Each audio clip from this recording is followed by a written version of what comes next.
Kitu ya kwanza ya mubaya kumuti mupori inakuwa ya mrefu sana, juu ya mayani, matawi, na inasimama mizizi yake. Na seremala kifika, muti naonekanaka ya mrefu kuzidia seremala. Sasa seremala hawezi tengeneza muti na ingali ya mrefu yeye.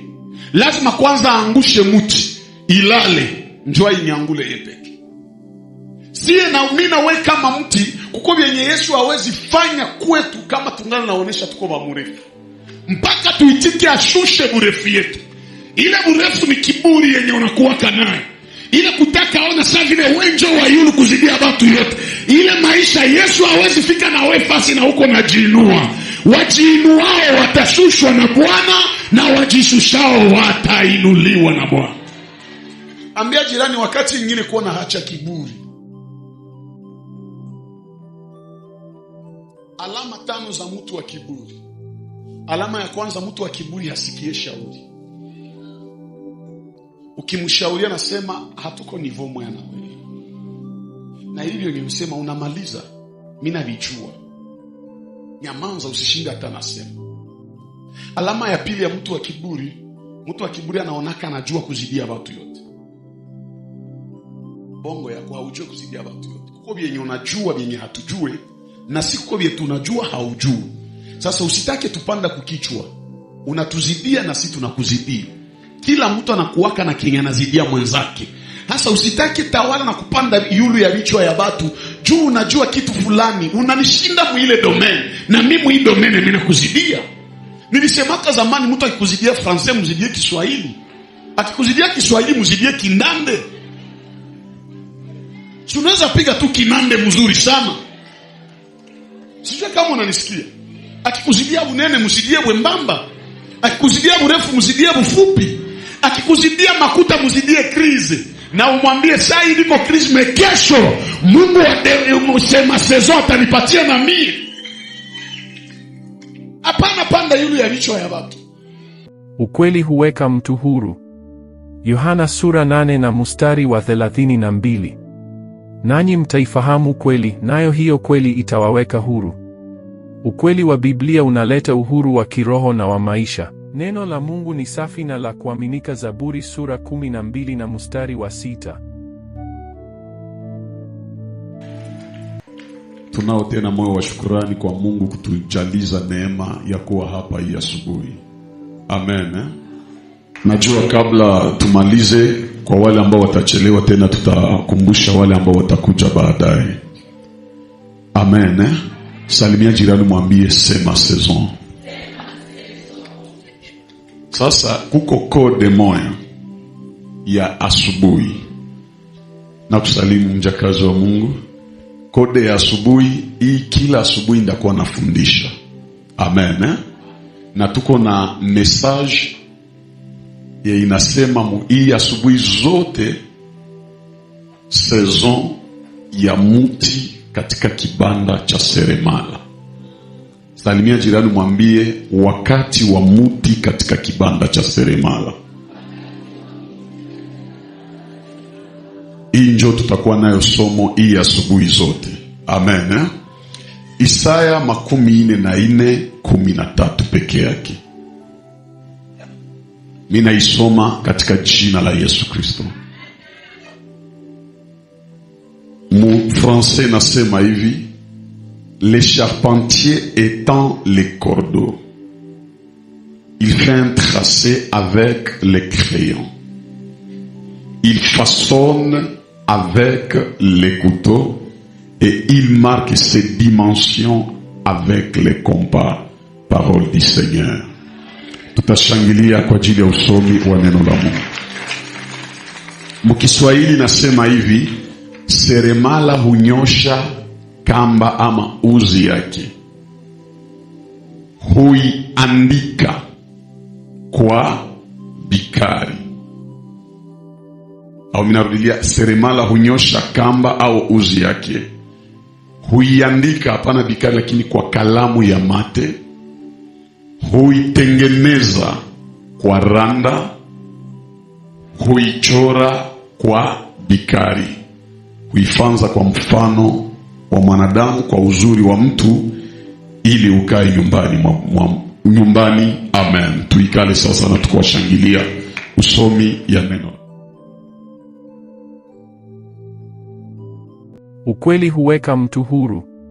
Yohana sura 8 na mstari wa 32. Nanyi mtaifahamu kweli, nayo hiyo kweli itawaweka huru.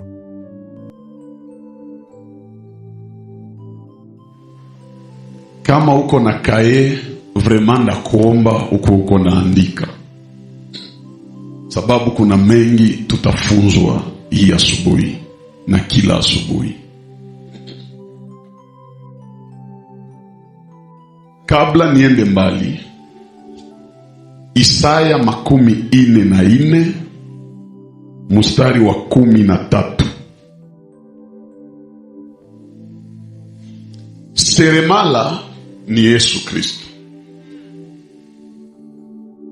Marko sura 6 mstari wa 3 inaonyesha kama Yesu ni seremala. Zaidi ya Yesu kukuwa mkombozi, Yesu alikuwa na kazi ya mikono. Zaidi ya Yesu kuombea watu, kuhubiri habari njema, kufungua waliofungwa, alikuwa na kazi ya mikono. Hii nataka tufundisha watoto wa Mungu, tusifurahie tu kubakia mkifukutu ya kiroho bila kutafuta mkate. Ukitoka hapa kuomba Mungu, enda hasa tafuta maisha kule. Maombi yenye umeomba hapa inafungula milango ili ufanikiwe kule nje. Kibanda ni fasi ambao watoto wa Mungu wanasherekea na wanaombea. Sa vile hapa ku MCPM tuko mkibanda, tuko mu atelier. Na mti ni mie na we.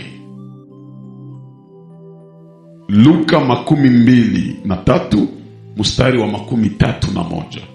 Yesu anasema hivi: ikiwa mambo haya yananifikia mimi mti mbichi, itakuwaje kwenu nyinyi miti mikavu? Manake tunafananishwa na mti. Salimia jirani, mwambie unajua kama miti zinaongeaka. Mubiblia kufasi kwenye miti zilifanyaka renyo. Ukisoma kitabu cha Waamuzi sura 9 mstari wa 8 mpaka 14, miti zikachoka kuikala bila kuongozewa. Alafu miti zikafanya kikao, zikaendea mti wa mzeituni. Miti zikaambia mzeituni, tunakuja na mafuta ya upako tukupake ili ututawala. Mzeituni ikasema, mimi niache mafuta yangu inaonipatia samani kwa ajili ya kuwaongoza? Mimi nakatala ile ufalme. Miti hazikuchoka, zikaendea mtini, zikaambia mtini, tunayo mafuta ya upako, tunataka tukupake mafuta ututawala. Mtini ikasema, mimi siwezi kuwatawala, niache utamu wa matunda yangu kwa ajili yenu nyinyi. Miti hazikuchoka, zikaendea mti ya 3 mzabibu, zikaambia mzabibu, tafadhali ututawala, tuna haja utuongoze. Mzabibu nao ikakataa. Mzabibu ikasema, mimi niache utamu wa mvinyo wangu unaomfurahisha Mungu na wanadamu kwa ajili ya kuwatawala? Mimi nakataa. Alafu miti zikajiuliza, finalma tutaishia wapi? Hatutaki tuishi bila kuongozewa, mpaka tupate mwenye atatutawala. Taifa ambao wataenda mbali ni wale ambao hawajiongoze, lakini wanakuwa na yule ambaye ni kiongozi wao.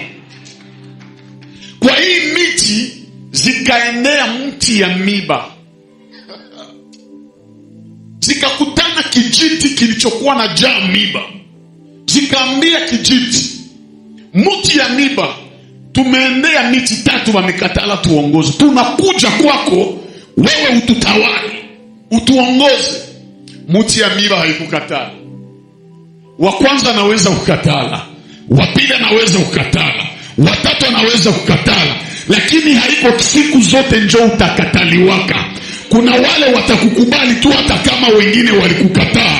Kwa hii hata kama anakukataa, wengine watakuwa na lazima yako, wengine watakuhitaji. Hapana lia juu mtu alikuacha, akuache juu hana kia kufanya kwa maisha yako, lakini yule ambaye anakusalia ni yeye, atakuja na ataambatana na wewe. Maisha iko sawa vile filme ya seri. Ambia jirani, maisha ni sawa filme ya seri. Ata aktere museri anakufa mwi episode, ata alikuwa anafanya filme ikwe butamu ya filme haiishaki. Yeye anakufaka, lakini saison inaendelea na seri inaendelea kukua butamu. Kuna wale watakuacha, kumbe role yao ya kucheza maisha yao njoo yenye wamemaliza, lazima wakuache. Wengine wamupya watakuja na wataambatana na wewe. Na inua mkono nikitabiria mtu mmoja aliyekataliwa, Mungu akuletee watu ambao wataambatana na wewe. Amen. Wala hawatakuacha. Kuna wale watakuachia njiani, lakini wengine wataenda na wewe mpaka mwisho. Amen. Yesu kwa kuenda safari ya Golgotha, kuna wale walimwachia njiani, lakini mpaka msalaba Yohana hakumwacha.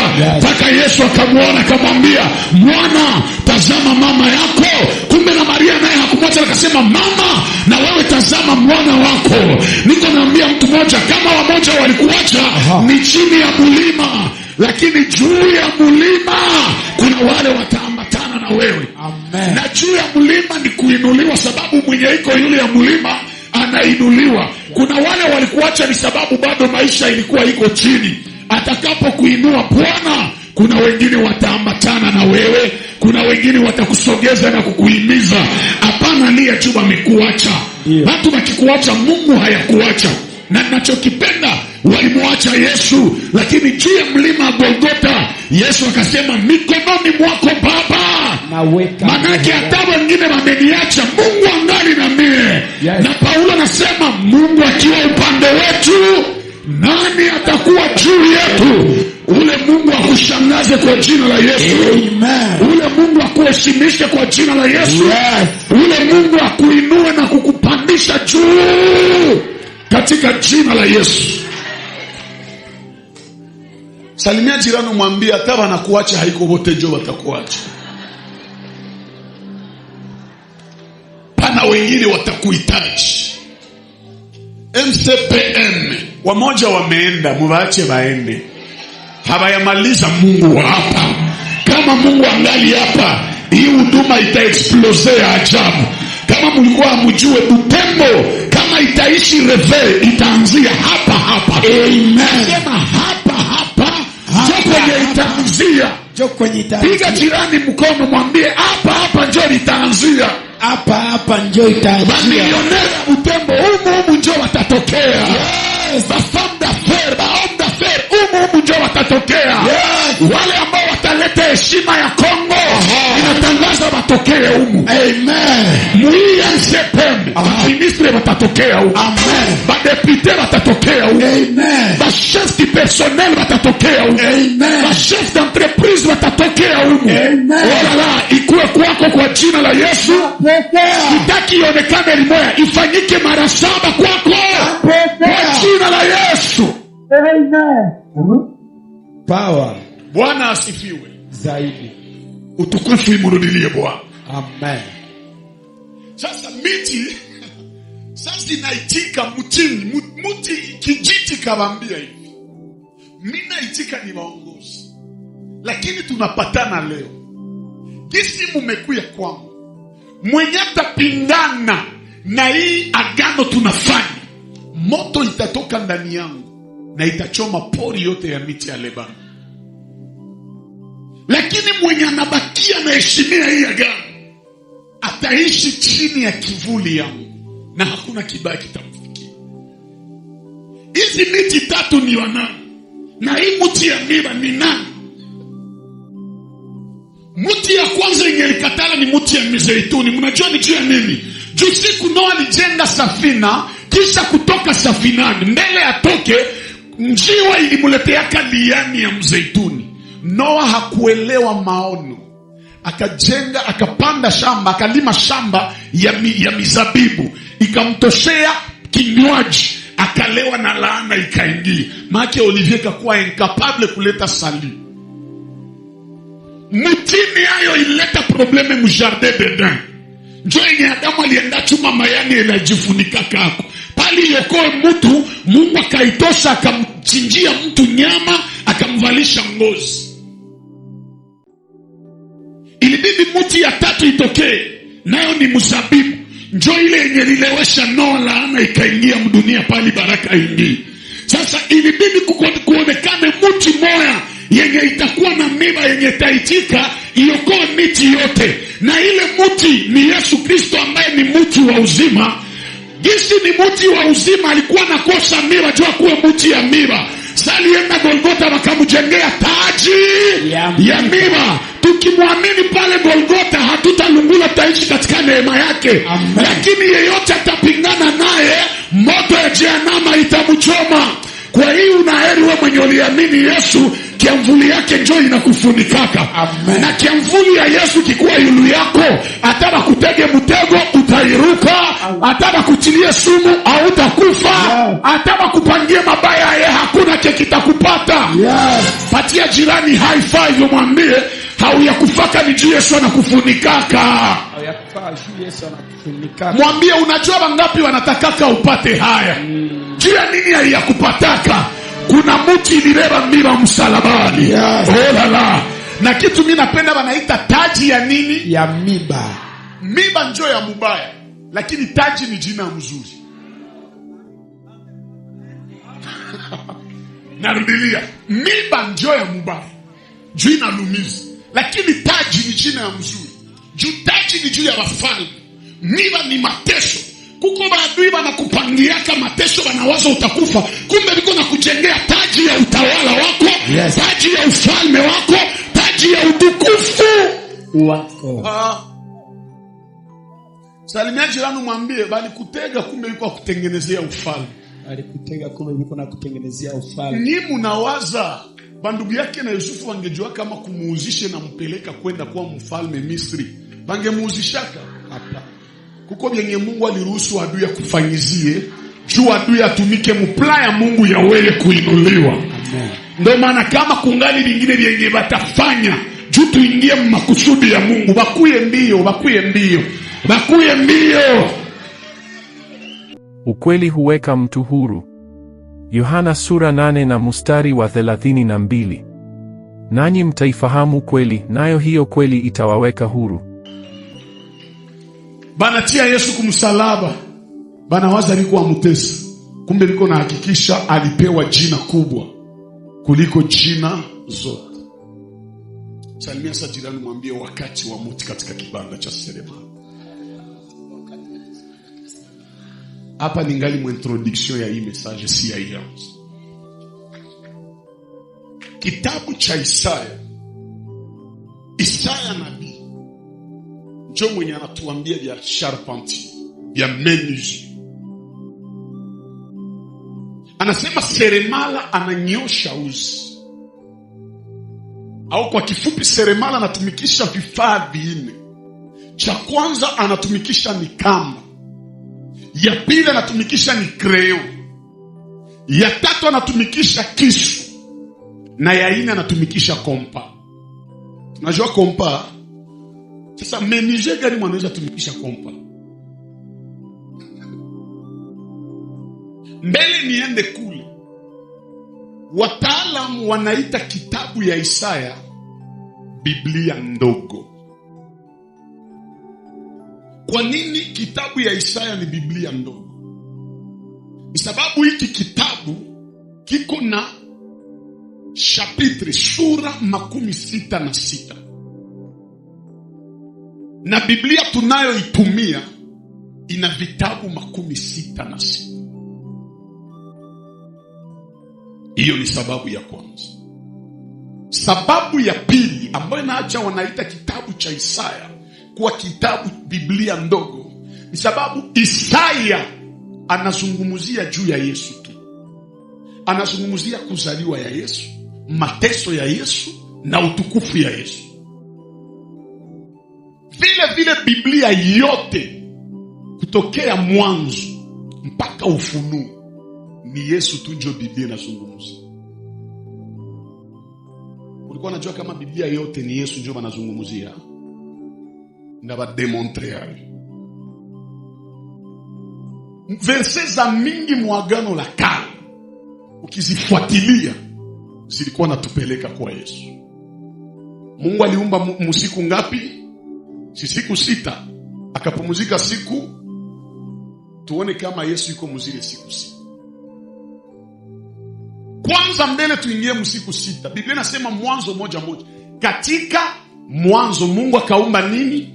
Mbingu na nchi. Aliumba katika nini? Maana bila mwanzo Mungu angeumba mbingu na nchi. Mwanzo ndio inaacha tunapata mbingu na nchi. Yesu katika kitabu cha Ufunuo anaitwa mwanzo. Kama ni katika mwanzo ndio Mungu aliumba mbingu na dunia, na Yesu ndio mwanzo, maana ni katika Kristo tuna mbingu na tuna dunia. Au nisikii? Ndani ya Yesu ndio kuko vya mbinguni na ndio tuko na vya dunia. Ndio maana siku moja Yesu akasema tafuteni kwanza ufalme wa Mungu na haki yake, na mengine yote maana vya dunia navyo mtapata. Ule Yesu akasema nyinyi mlioacha vyote kwa ajili yangu hapa duniani mtapata 100%, na baadaye mtapata uzima. Ambia jirani, ndani ya Yesu utaendaka mbinguni, lakini mbele twende mbinguni tukule kuraha ya dunia juu. Ni haki ya mtoto wa Yesu kukula kubia dunia. Ni haki ya mtoto wa Yesu kutembelea gari ya bien, kulala mnyumba ya bien, kuhesabia pesa mingi sana. Yesu alijifanya maskini juu mie na wewe tusikwake wa maskini. Tuache ile injili ya heri maskini. Biblia hayasema heri maskini, inasema heri maskini wa roho. Kuna tofauti kati ya heri maskini. Mimi siwezi taka heri maskini. Heri maskini na mimi ubaya wa maskini ni chuba na kuita mulozi na haujue ulozi. Ni maskini njoba na singizia kila kitu na kinamuvala. Mpaka mbinguni wa maskini wanaonewaka kama ulikuwa hamjui. Mwende soma habari za Lazaro maskini. Mwishasoma habari za Lazaro maskini. Biblia inasema alikuwa na ikala kumulango ya ule tajiri. Sasa tajiri kwa nakulia kumeza, makombo yenye naanguka, maskini Lazaro anaanza ikula. Ibwa nazo zinakia mulambula vilonda vyenye alikuwa navyo. Kisha tajiri akakufa, akaenda mkuzimu, mumoto. Maskini Lazaro akakufa, bali aende mbinguni. Yesu anasema msifadhaike mioyoni, muamini Mungu na mimi. Nyumbani mwa baba yangu muna makao. Lakini maskini Lazaro akakosa makao mbinguni. Sijui kama mnanisikia. Kudunia alikuwa anaheshimia Mungu, lakini anakufa, anaenda paradiso, bali aingie mu makao, anaikala mkifua ya Abrahamu. Tuingie mkimwili. Baki kuchoka we Lazaro. Abrahamu na Yesu ni mtu anakubeba mkifua. Akikuchoka atafanya nini? Haitakuwa jaribu tena uende pale uende pumzika kule utesekee tena kule. Tia mkono ule useme baba nakatala umaskini.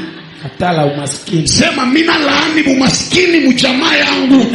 Na mina ikatala mu maisha yangu. Na ikatala mu maisha yangu. Kadiri unaisema vile Mungu auwe umaskini mu maisha yako. Amen. Hakuna mwalitumikia Mungu Mungu amwache maskini. Yes. Kazi ya Mungu itaendelea yeye na umaskini. Ndio. Utalipa nyumba yeye, utakula yeye. Kuko ba mingi musi hapa wanavalali yenye hawataki. Haiko aseme wanapenda, ni juu hawana.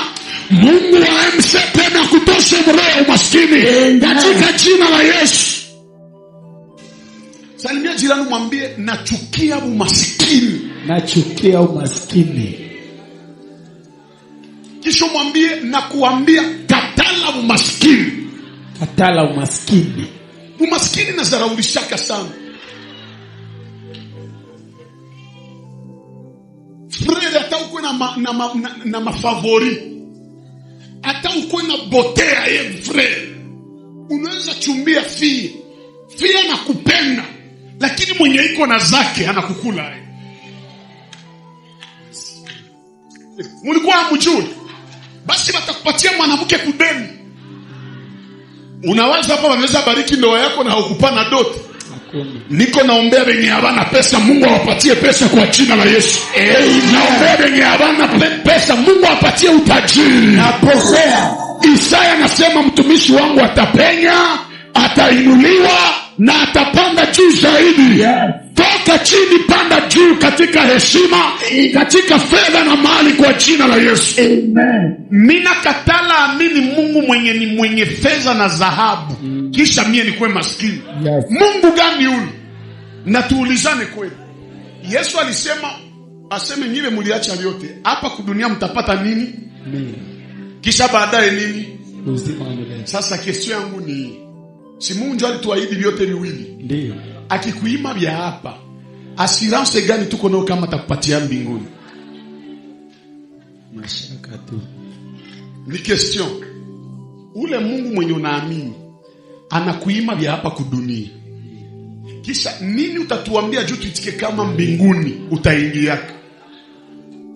Njoo maana mie omweni kule kwanza vya hapa. Tuache vile asema anatembelea mugari ya mzuri mwiko mnyumba abie ni frima. Mtoto wa Mungu njoo wa kwanza anapaswa kuwa na nani? Amen. Salomo hakukuwa naomba Mungu. Solomon hakuomba Mungu, hakukuwa tajiri sana. Daudi hakuomba Mungu, hakukuwa tajiri sana. Alikuwa tajiri. Abrahamu hakuomba Mungu, si ni baba wa imani. Yes. Aliishi umaskini. Umaskini mimi naitia yako kurua.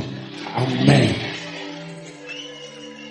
Mina ibaremu maisha yako. Amen. Na wewe hautakuwa maskini.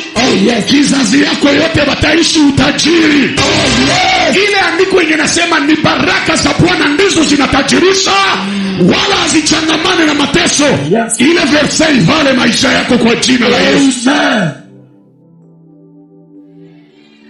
Ambia jirani, lazima tuishi utajiri. Lazima tuishi utajiri. Mwalimu. Kama tuishi, Yesu alikufa hasa juu ya nini? Nyinyi mnawaza Yesu alikufa tu juu ya kutuokoa? Hapana. Hakukufa tu juu ya kutuokoa. Yesu hakukufa tu juu ya kutuokoa. Alikufa juu ya kutuokoa na juu ya kutubariki pia. Utakuwa mtoto wa Mungu kisha ukue maskini ya. Fedha na dhahabu ni vya nani? Ile mpango ya amani na heri yenye anasemaka sionekane kwetu. Maake mwanzo Yesu iko. Siku ya kwanza ya uumbaji, Biblia inasema katika mwanzo Mungu akaumba mbingu na nchi. Dunia ilikuwa ukiwa na utupu. Sema na giza ilikuwa na jaa vilindi vya dunia. Na Roho wa Bwana alitulia juu ya maji. Kisha verse ya kufuata nasema, Mungu akasema na nuru ikawa. Siku ya kwanza Mungu aliumba nuru. Yesu anaitwa nuru ya ulimwengu. Manake siku ya kwanza Yesu yuko muumbaji. Siku ya pili Mungu akatenga maji ya chini na ya yule. Yesu anaitwa maji ya uzima. Siku ya tatu Mungu akakusanya maji ya chini, udongo ikatoka na ikazala miti. Yesu anaitwa mti wa uzima. Siku ya nne Mungu akatia mianga, jua, mwezi na nyota. Bimoya kutawala mchana na vingine kutawala usiku. Mchana Yesu anaitwa jua la haki. Na usiku Yesu anaitwa nyota inaong'aa ya saa gani? Nyota ya saa gani? Ambia mwenzako saison haitakuwa moja, utakuwa na double saison. Normalement nyota na wakati wa kutawala ya nyota ni saa gani? Si ni usiku. Na Mungu alisema kabisa mwezi na nyota watakuwa naangaza usiku. Jua atakuwa na tawala mchana. Lakini Yesu anajidemarke. Yesu mchana anavuma saa jua. Usiku anavuma saa nyota. Asubuhi yenye haiko saa ya nyota, Yesu anaitwa nyota ya asubuhi. Manake kama nyota zingine zitaisha usiku, Yesu mwenye ni nyota ya asubuhi anavuka usiku na anaingia asubuhi. Na wewe ukimwamini, loi ya blocage, loi ya limitation itaanguka. Wakati unaofaa utavuma, yes. Na wakati haiko yako utavuma. Mwalimu, nipe amena niongee nifungule parenthese. Amen. Sijue kama Mungu atatujalia. Yeremia anasema, kwanza Ezekiel ndio mwenye anaanza. Anasema Farao ni krokodili, ni mamba mkubwa. Mfransa lakini Kiswahili wanamuita joka mkubwa. Lakini Yeremia yeye anasema Israeli ni kondoo wasio na mchungaji. Maana Farao mamba, Israeli kondoo. Ça c'est très profond. Mamba anaishi fasi mbili. Anaweza ishi mumai na anaweza ishi nchi kavu. Sasa Farao manake mumai anaweza ishi na nchi kavu anaweza ishi. Lakini kondoo yeye ni nchi kavu ndio anaweza ishi. Mumai kondoo hawezi ishi.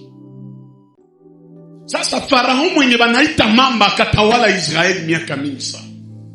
Lakini Mungu akakuwa upande wa Israeli kondoo.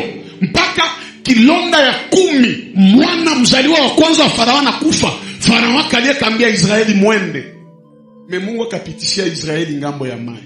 Farao juu anamuita mamba kaelewa. Kondoo ilipashwa nililisha nchi kavu. Juu si mamba atakuwa na nguvu sana nchi kavu. Memumai tunakuwa na nguvu sana. Manake kama Mungu anapitisha hapa ngambo ya mai, Mungu ananipatia match retour. Sinjo Farao akafuata Israeli benye Biblia inaita kondoo. Israeli sasa wanaona Farao bakaogopa bakaambia Musa, kwetu tulitoka hakuna makaburi, maana si makondoo tunakufiaka nchi kavu. Tunataka kufia mumai. Mungu akaambia Musa, nyamanza kimya, kuwa arbitre. Fungula ringe mutere ya mamba. Mungu akafungula tere. Mai fasi ya mamba. Kia kushangaza, kondoo akatoka mzimu. Mamba mwenye tere. Manake kuale bakapiga Farao na kuretu. Victoire yako, maombi yako hapa itangamiza maadui na utawafuata. Maombi yako tabakutana mubikao yabo wanashindwa mara moja. Ukweli huweka mtu huru. Yohana sura 8 na mstari wa 32. Nanyi mtaifahamu kweli, nayo hiyo kweli itawaweka huru. Sinjo vile sie tuko washindi ngambo yote. Yesu anapiga shetani mujango aenze ero sana, mwambia usimjaribu Bwana Mungu wako. Kumsalaba wanapiga shetani. Shetani akajipiga kifua anasema umenishinda. Juu tuko kudunia, si mbingu na nchi ni vya Mungu. Maana shetani alikuwa anachunga siku utafika kuzimu ndakupiga. Yesu akaambia chunga nifike kumsalaba. Kumsalaba kuzimu wanaona mwangaza mwe natokea. Balozi wanaambia shetani, mbona hatuyaonaka vya hivi? Hatuyaona mwangaza huku kunigiza, anilombe match retour, alinipiga kudunia, mutere yangu anakiasha nigombanisha. Yesu alipiga shetani katapla moya ya mubaya sana mpaka kamunyanganya funguo yenye ilikuwa nabeba utajiri yako, yenye ilikuwa nabeba heshima yako, na Yesu akabifungula. Kama Yesu alishinda shetani na kudunia na kuzimu, na wewe balozi fasi yote liko utawaangusha, na wakikufuata wanapata haya. 5e jour Mungu akaumba masamaki na akaumba mandege. Mumandege Yesu anaitwa tai mkubwa. Mumasamaki hatuwezi pata samaki ya kufanana na Yesu. Mejoma na Yesu alifahamu miracle na samaki. Muniambie banaletea Yesu samaki 2 zinakulisha plus ya 5000 personnes. Et chose drôle, siku moja Yesu anakuwa bloqué juu ya kodi. Akatuma Petro, wende tupa nyavu yako. Hapana nyavu, lakini wende tupa ndoano. Samaki ya kwanza yenye tatoka unitoshea mo makuta mkingi. Kesho yangu ni hii, samaki inaweza beba vyote na hapana makuta, hapana chuma mkinywa. Zile makuta zilitoka wapi? Zilitokaka wapi? Kwanza kwenye mtu hawazie, njoo kwenye Mungu anatosheaka muujiza. Ile ni ya kwanza. Lakini mu revelation wakati ya Noa sidhani kama makuta zilikuwa ziisha. Mnakumbuka wakati ya Yona Mungu anamtuma Ninawi akakimbilia Tarsisi. Sasa kukimbilia Tarsisi ikaacha Mungu analeta zoruba, bachuruzi bakaanza tupa mizigo yao. Mimi nadhani na makuta ziliangukaka. Njo samaki moya ikameza makuta. Juu mtaelewa, Yona kukimbilia Tarsisi mubato ya kwanza lilipaka. Lakini samaki alimubebaka, Yona hakuilipaka. Sasa juu Mungu ni mwaminifu, anajua profeti wangu hawezi ingia mkinywa wa samaki ashindwe lipa. Kumbe mubeba liomba ile wakati kulikuwa makuta zitabakia mkinywa wa samaki. Yenye siku napata blokaje muhuduma, ndambia tu Petro enda loba. Naomba Mungu akunyanganyie kwenye haukuwekeaka, hata Mungu akunyanganyie pale. Bwana Yesu asifiwe. Siku ya 6 mbele Mungu aumbe mutu, akaanzia kumanyama. Njo akaumba masimba, akaumba manyoka. Njo grave, ambia jirani, kumbe nyoka ndio iliumbiwa hata siku moja na mutu. Mbaze, nyoka iliumbiwa siku moja na mutu. Juu zote zilitoka mu udongo. Udongo ilizala watoto 3. Parenthese. Mtoto wa kwanza ni miti, wa pili ni manyama, kisha wa mwisho ni mwanadamu. Sasa Mungu naye gisi anakuwaka pale apatie mzaliwa wa kwanza utawala juu kawaida yetu mwenye anaongoza wengine ni mkubwa yao. Mungu yakafanya wa mwisho njoo mwenye atawale bakubwa yake. Bakubwa bakasiri. Bakubwa akasema hivi anaweza tufanyizia hivi. Upeti Adamu mwanakuya nyuma yetu. Njoo mwenye anatuongoza tumuangushe. Sasa ifo ba grand frère bapatane baangushe petit frère. Njoo muti ikasema niko na kekinweza muangusha mesitembe yake.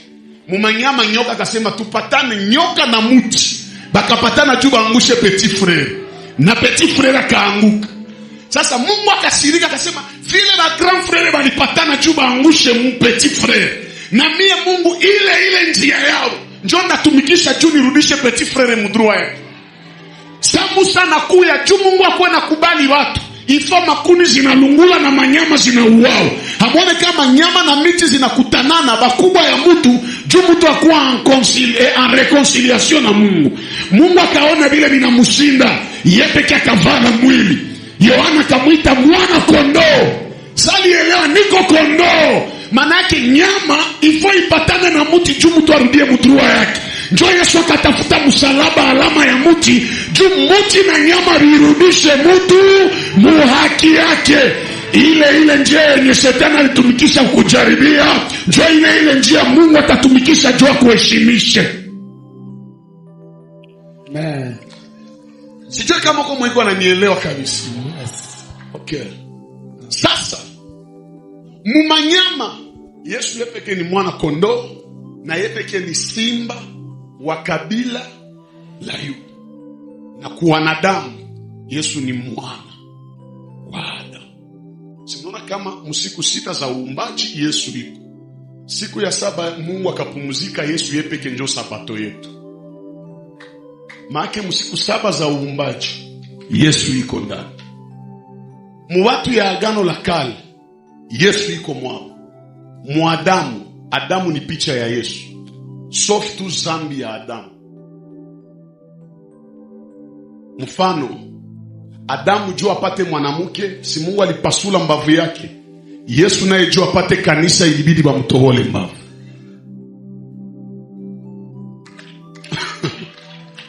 Adamu njoo alipatia manyama zote majina, na sie ndani ya Yesu tunapewa jina mpya.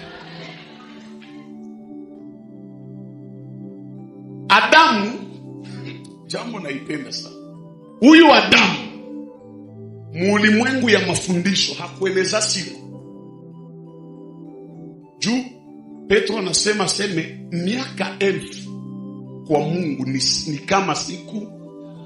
Sasa Adamu alikufa na 930. Maana macho ya Mungu Adamu hakueleza hata un jour.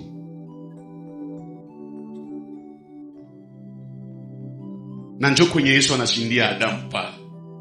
Lakini Yesu yeye hizi siku zote tuko ndani yake.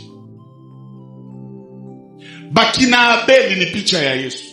Abeli aliuawa na Kaini juu ya wivu. Kaini ni ndugu yake na Abeli, lakini akaua Abeli juu ya wivu. Yesu naye bandugu yake ba Israeli balimusaliti juu ya wivu. Sababu aliona tu neema ya Yesu bakamushikilia wivu. Hata usikilie mtu wivu na nakuzidia neema, unachoka bure. Juu neema yo pekee na teteaka mtu. Usipiganishe mtu vita na nakuzidia neema. Au niseme mbele upige mtu vita, pima neema yako na yake. Ukiona yako iko chini ya yake, usimupige vita. Jifanye rafiki yake, neema yake inaweza kukutupa na kukufikisha mbali sana. Nisagi siku badada mwenzako anakuzidia uyana, kisha utamkritike, utaanzia wapi? Haujui kama uyana yake inaweza kupitisha. Sasa uko natembea naye banakuwazia wakiana juu ya uyana yake. Si Biblia na nani watu ya dunia wanasemaka seme seki s'assemble. Benye wanakutana naka sana banaanza fanana. Simnaona mina kuona sauti ya mzee ya baba yangu. Ni juu ya nini? Munawaza ni kuiiga, haipo kuiiga. Ile tu kumkaribia mzee, yake linaanza niambukia mara moja. Na bia baonebia, kwa wanamwandikia sasa munakuwa mapasta. Nasema hatuko mapasta, ule ni baba yangu. Na niko fieri kusema niko mtoto wa Simba. Juu mtoto wa Simba naye ni Simba. Vile Simba na ngoromaka, njoo vile anafundisha watoto wake nao wangorome. Erezima siko tu peke mtoto wa Simba, na wewe uko mwana Simba. Jambo wana wa Simba. Nguvu ya Simba ni kungoroma. Yes. Na sai tutaanza maombi tunangoroma. Haleluya. Baba sezo yangu ingie. Wakati Simba na ngoromaka, miti zinatikisikaka, yes. Manyama zote zinakimbiaka. Maombi yako itakimbiza walozi, yes. Itatetemekesha maadui kwa jina la Yesu. Amen. Haleluya. Muti katika kibanda ya seremala. Niende haraka. Isaya kwa mambo yote kama vile Biblia inafananishwa na kitabu cha Isaya. Siku moja Isaya iko naongea, njoo akazungumuza juu ya seremala. Akasema vitu biine vyenye seremala anatumikisha. Akasema seremala anatumikisha kama, anatumikisha kreo, anatumikisha kutokisha, na anatumikisha kompa. Mbele tufike kule, vizio ya seremala ni kutengeneza mti. Mwenye ni mutengeneza makala kiona mti, anaona ndani makala. Wakupiga kumafiga kiona mti, anaona makuni. Lakini seremala ya kiona mti, haone na makala, haone na makuni ndani yake, lakini anaona kitu kia shamani kia kitatokea ndani. Hakuna mwanadamu anajua valere yako isipokuwa Yesu ambaye ni seremala. Yeye ndiye anajua valere yako ya kweli. Kwa hiyo hata watu hawakuelewe, usifuatane nao, hawawezi kuelewa juu hawana maono juu ya maisha yako. Charpentier wetu Yesu ndio mwenye iko na maono juu yetu. Ndio mwenye anaweza kuona huyu kesho atakuwa ministry, huyu atakuwa mhubiri mkubwa. Jamaa inaweza kusundola, inaweza kukudharau, ni jua liko ba menizie, lakini atukuze Yesu sababu tuko katika kibanda na tukiwa kama miti seremala. Atatupatia picha nzuri. Andika hiki. Point ya kwanza kubwa. Muti mbele ifike muatelier, inaanzia kama pori. Na maisha ya muti mpori ni maisha ya mubaya, ya hatari. Juu kitu ya kwanza ya mubaya kumuti mpori inakuwa ya mrefu sana. Juu ya mayani, matawi, na inasimama mizizi yake. Na seremala kifika, muti naonekanaka ya mrefu kuzidia seremala. Sasa seremala hawezi tengeneza muti na ingali ya mrefu yeye. Lazima kwanza angushe muti, ilale, njua inyangule yepeke. Siye na umina we kama mti, kuko vyenye Yesu hawezi fanya kwetu kama tungana naonesha tuko ba mrefu. Mpaka tuitike ashushe urefu yetu. Ile urefu ni kiburi yenye unakuwaka nayo. Ile kutaka ona saa vile wenjo wa yulu kuzidia watu yote. Ile maisha Yesu hawezi fika na we fasi na huko najiinua. Wajiinuao watashushwa na Bwana, na wajishushao watainuliwa na Bwana. Ambia jirani, wakati ingine kuona hacha kiburi. Alama 5 za mtu wa kiburi. Alama ya kwanza, mtu wa kiburi hasikie shauri. Ukimshauria nasema hatuko nivo moja na wewe. Na hivyo nimesema unamaliza, mimi nalijua. Nyamanza, usishinde hata nasema. Alama ya pili ya mtu wa kiburi, mtu wa kiburi anaonaka anajua kuzidia watu yote. Bongo yako haujui kuzidia watu yote. Kuko vyenye unajua vyenye hatujue, na siko vyenye tunajua haujui. Sasa usitake tupanda kukichwa. Unatuzidia na sisi tunakuzidia. Kila mtu anakuwaka na kenye anazidia mwenzake. Sasa usitake tawala na kupanda yulu ya vichwa ya watu. Juu unajua kitu fulani, unanishinda mwile domain, na mimi mwile domain mimi nakuzidia. Nilisemaka zamani, mtu akikuzidia Fransai mzidie Kiswahili. Akikuzidia Kiswahili mzidie Kindande. Tunaweza piga tu Kinande mzuri sana. Sijui kama unanisikia. Akikuzidia unene mzidie wembamba. Akikuzidia urefu mzidie ufupi. Akikuzidia makuta mzidie krize. Na umwambie saa hii niko krize, mekesho Mungu wa saison atanipatia na mimi. Hapana panda yule ya vichwa ya watu. Kila mtu yuko na mwenye anazidia tu. Unanizidia kwa ngambo fulani na mimi nakuzidia kwa ngambo nyingine. Sasa mtu akibula anaona sasa vile yana enea. Hauenee huko kipande na mimi niko kipande. Lazima tuungane juu tufanye kitu ya maana. Na kama mlikuwa mjue nianze imaliza muatelier muti saa inakuya kinwezi kwa hii ni kacheche na hii ni libuyu, lakini menijia na viunganisha pamoja juu wajenge kitu ya maana. Siye wote tunaweza kuwa bandande, lakini kila mtu iko na kilima yake hapa. Wewe uko na kwenye ulitokea na mwingine kwenye alitokea. Miti muatelier hazikuweza pori moja. Kwanza zinakuwa za pori mbalimbali, lakini zinakutanana kuatelier na wanafanya familia moja. Haina maana tuzarawane siye kusie. O siko mwenzako. Isi tu tuko mwiyesu. Tuko wamoja. Tuko pamoja. Alama ya 3 ya mtu wa kiburi ni kutelefone yake. Haitanaki. Na wakimuita na zarau wapeni. Anawezi kuwa hata haiko okipe. Anaona si nani huyu? Hana vya kuniambia, mimi naacha. Meye akikuita usikamate, anakumaliza. Biblia inasema apandacho mtu atafani. Wewe anakuitako na dharau wapele, unapenda na wewe kwenye heshima ya pele yako. Ambia jirani, ukikuwa nataka bakufanyizie mema, fanyiziana mema. Kila kitu unataka bakufanyizie, we anza kifanyiziana. Mtu wa kiburi unaweza mtumia message 10. Tena ku WhatsApp, tena WhatsApp za leo zinaonesha kama mtu amesoma, anaisoma, anainyore. Anaisoma, anainyore. Endelea vile. Kuko siku yenye utakuwa na lazima ya watu. Nabo wanakuacha. Tuache mafiere bandugu. Hata umekuwa na kagari, usitake dharau mwenye hana. Ngoja niseme hii neno ya hekima. Acha dharau mtu juu na muzidia vitu leo. Maisha ni fumbo. Unaweza muzidia vitu leo, kumbe kesho atakuwa na vya kuzidia vyenye uko navyo.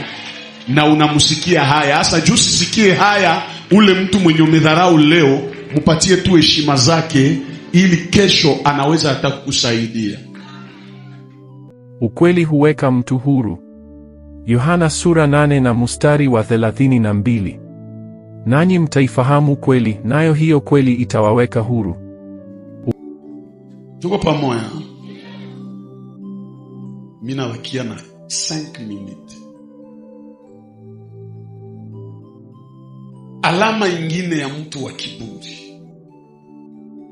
Mtu wa kiburi bakiongea katikati ya watu, anakuiko na kase watu yote. Mtu anatasema maneno pardon, excuse, tena anakuambia bien, sikukate kauli. Ushaikata zamani. Sikukate, tafadhali. Anasema, mumesikia? Ndiyo tunasikia. Okay, mwingine aseme. Sasa mwingine anaanza leta kisikia tu mawazo yake. Tafadhali, in minute, kuko kitu nilipaswa ongeza. Wewe tu njoo utasema mkikao, usiwache wengine nao waseme. Ambia jirani, usikuwe naongea wewe peke. Unajua ukiongea sana, ukionekana sana, watu watakuchoka. Wakati ingine potea, juu wengine nao waonekane, ili utakapotokea heshima ionekane. Watu ya kiburi, mamaki basi yote anapenda yeye tu njoo avume. Unapenda uvume mpaka lini? Tutakuchoka. Sijui kama niko na ikala kabisa. Si toi hata ni c'est notre saison. Usianze ambia Mungu saison yangu juba niitike. Banani bakuitike? Hauko hapa juu ya kuitikisha watu. Uko hapa juu ya kumpendeza Mungu. Ukipendeza Mungu watu watakukubali. Usitafute watu kukubali na Mungu hajakukubali. Mungu kwanza apendezwe na wewe, alafu wanadamu watakutafuta bii. Yesu hawezi kubeba fasi na ungali na ile alama za viburi vile. Lazima atoshe kwanza vile, ndio atakutenga na matawi. Muti wanaiangushaka, maana burefu inaanguka. Kisha wanakata matawi yake. Wanakata mizizi yake. Wanakutenga. Maana yake uko fasi kwenye Yesu hawezi kufikisha kama ungali mu mazingira. Muti haiwezi toka amo jengo ya maana kama ingali mpori. Mpaka waitoshe mpori, njoo italeta kitu ya maana ndani yake. Kuko fasi kwenye ukiikala, Yesu hawezi fanya kitu na wewe. Mpaka kwanza akuongole kule. Ambia jirani ongoleka. Au mwambie ongoka. Toka kule, toka mubikao ya benye haba kubebe mfasi. Bikao tu ya marishodo. Bikao tu ya kutetana. Bikao tu ya kuchunguzana. Achana na ile vikao, itakupotezea wakati bure. Ikala na watu wenye wanakuambia twende omba Mungu, tufanye hivi na hivi juu maisha ikuwe bien, tufanye hivi na hivi juu tutengeneze kazi yenye tatupatia valeur kesho. Tuko pamoja? Na jambo lingine, muti ikishakatiwa pale napelekwa sasa muatelie. Mbele ingie mkibanda, lazima waikaushe, batoshe mazizi. Jumuti yenye iko na mazizi kiingia muatelie, inaozaka mbili na inatosha vidudu. Na ile vidudu ikitoka haishi yake tu kumuti yenye ilioza, binaanzaka ingia hata kumamiti zilikauka. Njoo wale Bakristo wenye waliingia mkanisa na habayakauka, habayaokoka ya kweli, ukimkwaza mara mwana sema mie na hamutanionaka tena. Note bien, miti muatelier zinagonganaka, lakini zinaishi pamoja. Munielewe. Miti muatelier, mtu mwake tufanye naye mfano. Mtu mwake tu haraka. Merci dada. Hauyaolewa? Ba frere wanaweza ona deja. Tuko muatelier na dada, si njoo mamiti. Inaweza fika wakati yenye miti zinagongana. Ile kugongana ni kulumizana, lakini hatutaachana muatelie. Maana yake kukua fasi mwa haimanisha mwezi korogana. Inaweza fika wakati yenye munagongana, munakorogana, munakwazana, lakini munakwazulana nyie peke na munashikana mkono, safari inaendelea. Ambia jirani atawa kukwaza usiache omba. Merci dada.